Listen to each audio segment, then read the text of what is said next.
Ito yung sinasabi ko, gawin mo muna ang lahat ng gagawin bago ka may gawin iba para makapokus ka.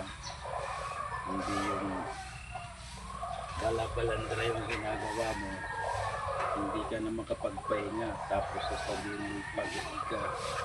Yan, unahin mo ang lahat ng gagawin mo. Simpleng bagay lang na gustong sabihin, hindi mo maunawaan. Ayan, tapos marami na akong nagawa, pwede na akong magpahinga. Ganyan lang kadali. Hindi yung ang dami mong ginagawa tapos sasabihin mo napapagod ka na. Ayan o, tapos na lahat ng gawain, pwede nang magpahinga. Kaya simpleng bagay lang ang dapat intindihin, pasunod-sunod lang na gawain.